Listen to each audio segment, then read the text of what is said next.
మళ్ళా మనం ఆడికి పోతాం, అమెరికా సూపర్ అని అంటాం. వాడేమో మన వెన్నుపోటు ఓడవనికే ప్రయత్నం చేస్తూనే ఉన్నాడు. ఏమైంది గిరీష్ అని అంటే,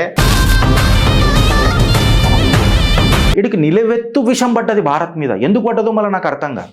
అమెరికాలో ఉన్న భారతీయులకి ఏమైనా సమజ్ అవుతుందా అని అంటున్నా. అరే నువ్వు 50% ఈ మనిషి ట్రంప్ అనేటోడు 50% పెంచి వేరే దేశాలకేమో తక్కువ చేసుకుంటూ కూర్చుంటుంటే, ఈ మనిషి మన గౌరవనీయులు 2వ ముఖ్యమంత్రి ఆ ట్రంప్ గాడి పేరు మీద ఒక రోడేస్తా అంటాడు. ఇంటర్నేషనల్ మానిటరీ ఫండ్ IMF ఉంది కదా, మళ్ళా 3.3 బిలియన్ అంటే 30,000 crore లోన్ పాకిస్తాన్కి ఇస్తుందట. గిరీష్ దీనివల్ల మనకేం ప్రాబ్లం? పాకిస్తాన్కి ఇచ్చింది ఫ్రెండ్స్, పాకిస్తాన్కి ఇచ్చింది అది.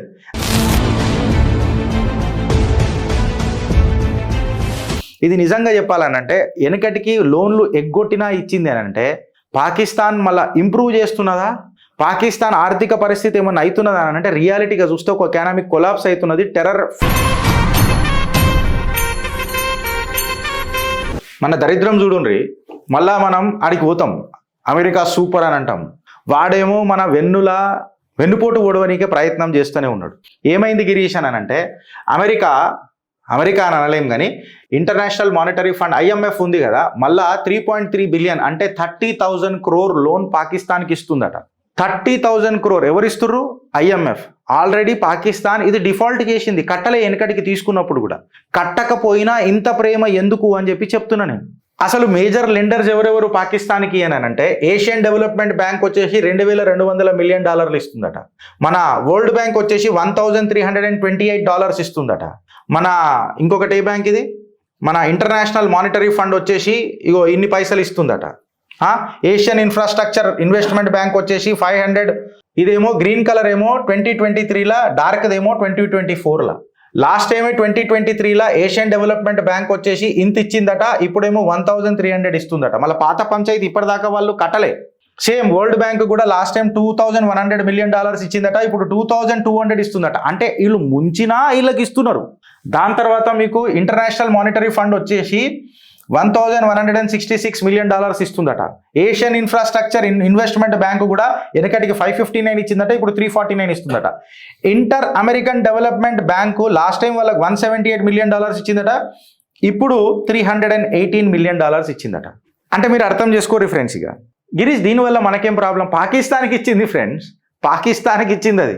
జపాన్కో వేరే దేశానికో శ్రీలంకకో కాదు. శ్రీలంకకి ఇచ్చినా నేను ఇంత బాధపడకపోతుండే. మళ్ళీ శ్రీలంకని ఎవడు ఆదుకుంటలేడు, పాకిస్తాన్ని మాత్రం యావత్. కరెక్ట్గా చెప్పాలని అంటే ఈ IMF అనేది పాకిస్తాన్ని ఇన్స్టెబిలిటీ పెట్టుకుంటా భారత్ని భయపెట్టించే ప్రయత్నం చేస్తున్నది. ఎప్పుడెప్పుడైతే పాకిస్తాన్కి ఈ IMF పైసలు ఇస్తూనే ఉంటుందో, భారత్కు కూడా ఈ ఖర్చు అనేది లేపాల్సి వస్తుంది. ట్రిగర్ ఏంది గిరీష్ అని చెప్పి మాట్లాడితే, IMF 30,000 crore అంటే 3.3 బిలియన్ ఏదైతే అప్ ఇచ్చిందో మళ్ళీ పాకిస్తాన్కి, ఇది నిజంగా చెప్పాలనంటే వెనకటికి లోన్లు ఎగ్గొట్టినా ఇచ్చింది అని అంటే, పాకిస్తాన్ మళ్ళీ ఇంప్రూవ్ చేస్తున్నదా, పాకిస్తాన్ ఆర్థిక పరిస్థితి ఏమన్నా అవుతున్నదా అని అంటే, రియాలిటీగా చూస్తే ఒక ఎకనామిక్ కొలాప్స్ అవుతున్నది. టెర్రర్ ఫ్యాక్టరీస్ ఓపెన్ చేస్తున్నది పాకిస్తాన్, 24/7 నడుస్తున్నది. అంటే ఇది భారత్కి ఖచ్చితంగా ఆలోచించాల్సిన విషయం. వాడికి పైసలు వస్తున్నాయి అని అంటే అక్కడ టెర్రర్ ఫ్యాక్టరీలు మల్టిప్లై అవుతున్నాయట్టే. సరే, ఇప్పుడు ఒక క్వశ్చన్ మనం వేసుకోవాలా, అసలు IMFని కంట్రోల్ చేస్తుంది ఎవడు? IMF కంట్రోల్ ఎట్లయితుంది అని అంటే, IMFలో 16.5% షేరింగ్ ఏదైతే ఉంటుందో అది అమెరికాది ఉంటుంది. IMFలో మేజర్ అప్రూవల్స్ ఏవైతే ఉంటాయో 85% అప్రూవల్స్ అంతా అమెరికా ఉంటాయి. ఇన్ఫ్యాక్ట్ కరెక్ట్గా చెప్పాలంటే ఎప్పుడైతే 16.5% అమెరికా ఫండ్ వేస్తుందో, 85% అప్రూవల్ కెపాసిటీ పెట్టుకుంటుందో, సో ఖచ్చితంగా IMFలో వీటో పవర్ ఎవరిది ఉంటుంది అని అంటే, IMF డెసిషన్స్ మీద ఖచ్చితంగా అమెరికాది ఉంటుంది. అంటే ఇవాళ IMF అనేది న్యూట్రలా, లేకపోతే అమెరికా ప్రేరేపితమైన మానిటరీ ఫండా, లేదా IMF అనేది US ఫారెన్ పాలసీ టూలా? మీ కమెంట్ రూపంలో చెప్పుండ్రి. నెక్స్ట్ క్వశ్చన్ మన మనసులో ఏం రావాలంటే, అసలు అమెరికా పాకిస్తాన్ ఎందుకు పుష్ చేస్తుంది, బెయిల్అవుట్ ఎందుకు చేస్తుంది అంటే, పాకిస్తాన్ అనేది అమెరికాకు ఒక స్ట్రాటజిక్ అసెట్. ఎంత స్ట్రాటజిక్ అసెట్ అంటే, మమతల హోమానికి నిదర్శనమైన మన సనాతన ధర్మ భారతావనికి కంటే కూడా వాళ్లకు పాకిస్తాన్ని పెంచి పోషించడం అనేది అత్యంత అవసరం. వాళ్ళకు ఒక స్ట్రాటజిక్ అసెట్. మారల్ కన్సర్న్ అనేది వాళ్ళకు హ్యుమానిటీ మీద ఉండనే ఉండదు. పాకిస్తాన్ ఏముంటుంది అంటే ఒక కోల్డ్ వార్ ప్యాటర్న్ని ఫాలో అవుతుంది. ఒక బ్రోకర్, కరెక్ట్గా చెప్పాలనంటే కోల్డ్ వార్ బ్రోకర్. యుఎస్ వెనకటికి తాలిబాన్ని ఫండ్ చేసింది, యుఎస్ఎస్ఆర్కి అగెయిన్స్ట్గా అల్ ఖైదాని డెవలప్ చేసింది, వాళ్లకు వెపనైజ్ చేసింది, రాడికల్ గ్రూప్లను తయారు చేసింది. నాకైతే ఇప్పటికీ కూడా ఒక పెద్ద డౌటే ఏందనంటే, వీళ్ళు పెద్ద పెద్ద సీజ్ ఫైర్ చేపించిన అంటాడు భారత్లో, ప్రూఫ్ ఇచ్చిండా ఈ ట్రంప్ గాడు? ఇచ్చిండా? ఇటు పెద్ద పెద్ద మాటలు మాట్లాడతాడు తాత తీట ట్రంప్ గాడు, ఒక్కసారన్నా ప్రూఫ్ ఇచ్చిండా? నేను ఇప్పటికీ చెబుతున్నా, అమెరికా ఏదైతే చెప్తుందో నాకు నమ్మబుద్ధి కాదు. ఉసామా బిన్ లాడెన్ ఏదైతే అల్ ఖైదా చీఫ్ ఉండేనో ఆయనని వీళ్ళు అమెరికా వాళ్ళు చంపినానంటారు. ఇప్పటిదాకా ఒక్క ఎవిడెన్స్ బయట పెట్టి రైలు ఒక్క ఎవిడెన్స్ కూడా బయట పెట్టలే. సముద్రంలో మేము ఆయనని చేసేసినాము అని చెప్తారు, సమాధి చేసేసినాము అని చెప్తారు. కాకపోతే ఒక్క ప్రూఫ్ ఇవ్వకుండా కూడా వీళ్ళు నమ్మితే మనం దునియా మొత్తం నమ్మాలా? వీళ్ళే తయారు చేసిర్రు అల్ ఖైదాని. నేనైతే టాప్ సిఐఏ ఆఫీసర్ అనంట ఉసామా బిన్ లాడెన్ని. గంభీరమైన ఆరోపణలు. మళ్ళీ ప్రూఫ్ బతాయేనా? మమ్మల్ని ప్రూఫ్ అడుగుతారు. రాహుల్ గాంధీ ఒక్కసారి అడగడు. వేరే దిగ్గజ నాయకులు పెద్దన పాత్ర కదా. ఈ అదృశ్యపు రాజ్యంతో మంచి సంబంధాలు ఉంటాయి కదా. ఇవాళ పాకిస్తాన్ అనేది ఒక టూల్ అయిపోయింది ఏషియాలో ఇన్స్టెబిలిటీ క్రియేట్ చేయనీకి. ఒకసారి వాడు కభీ ఖుషి కభీ గమ్, చైనాతో చేతులు కలుపుతాడు, అమెరికాను మూతిమిద్ద అంటాడు, అమెరికాతో చేతులు కలుపుతాడు, చైనాను మూతిమిద్ద అంటాడు.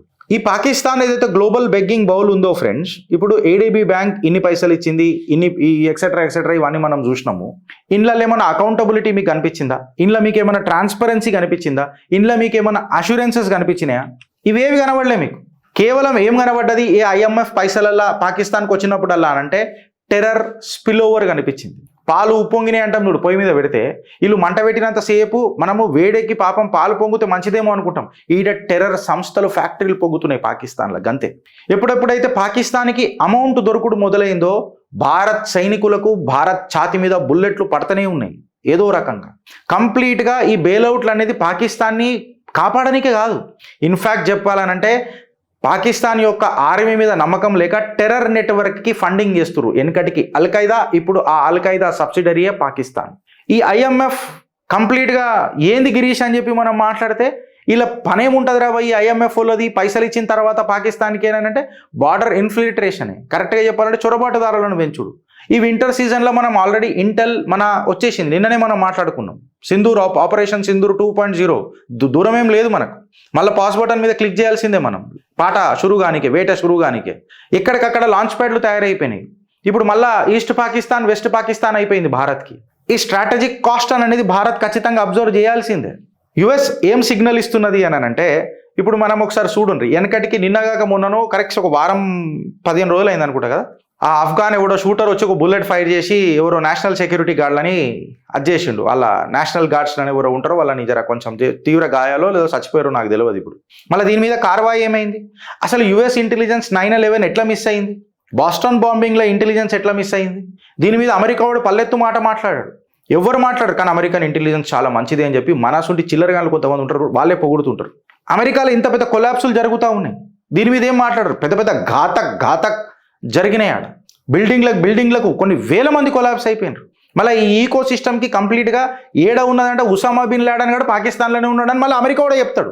మళ్ళీ ఈ అమెరికా కూడా పాకిస్తాన్ వానికి పైసలు ఇస్తాడు. ఇలా దోస్తానా గైరా దోస్తానా ఒకసారి చూడండి. మళ్ళీ ఇంట్లో ఉన్నాడు ఒకడు కాంగ్రెస్ పార్టీ వాడు పాకిస్తాన్ని ప్రేమించాలంటాడు. నీకు ప్రాబ్లం ఉంటే నాకే ప్రాబ్లం, నేను మాత్రం ఖచ్చితంగా ప్రేమిస్తానంటాడు.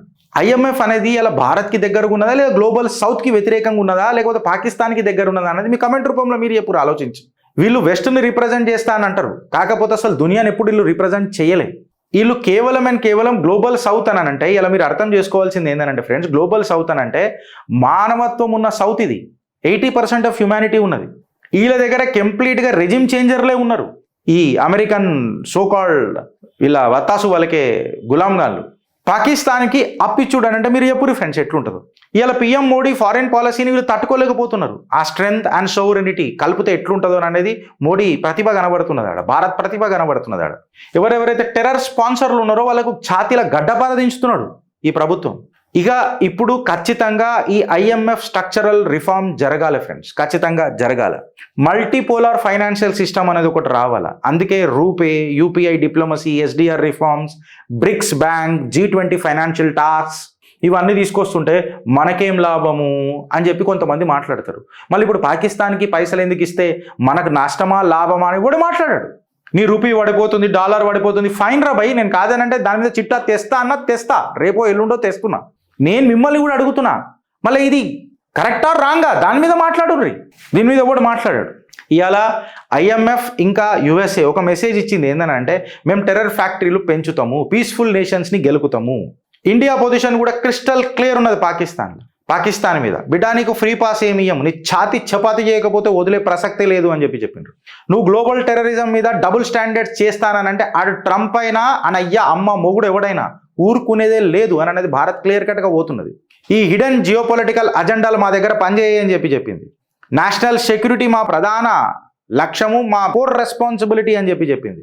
ఇవాళ గ్లోబల్ ఫైనాన్షియల్ ఇంపీరియలిజం ఏదైతుందో, రాచరిక పాలన ఏదైతుందో గ్లోబల్ ఇంపీరియలిజం మీద, ఫైనాన్షియల్ ఇంపీరియలిజం మీద, దాని మీద ఖచ్చితంగా చర్చ జరగాలనా వద్దా? మళ్ళా ఏ అప్పు కట్టనప్పుడు వీడికి ఇన్ని అప్పులు ఎందుకు వస్తున్నాయి అంటే అకౌంటబిలిటీ ఎస్కేప్ అవుతున్నా వీనికి ఫండ్ చేస్తున్నారు అంటే భారత్లో గెలకనికనే కదా, నెక్స్ట్ టైం మన సర్కార్ని గెలకనికనే కదా, భారత్ని హస్తగతం చేయనికనే కదా.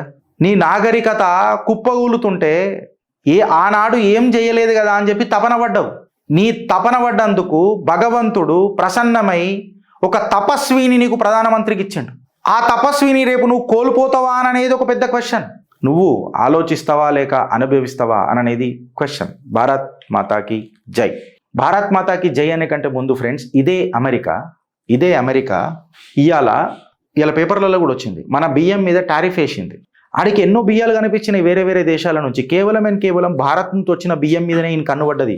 వీడికి ఎంత వేసిండు తెలుసా? 50% టారిఫ్. వీడికి నిలవెత్తు విషం పడ్డది భారత్ మీద. ఎందుకు పడ్డదో మళ్ళీ నాకు అర్థం కాదు. అమెరికాలో ఉన్న భారతీయులకి ఏమైనా సమజ్ అవుతుందా అని అంటున్నా. అరే నువ్వు 50% టారిఫ్ వేస్తే ఆ ఇబ్బంది ఎవరికి పడుతున్నది రా? నీ అమెరికన్స్కే పడుతున్నది. అటు బ్రెజిల్కి రెడ్యూస్ చేసిండు, వేరే కంట్రీలకు రెడ్యూస్ చేసిండు, కానీ భారత్ మీద ఎంత పెంచి పడేసిండు ఫ్రెండ్స్? 50% పెంచిండు.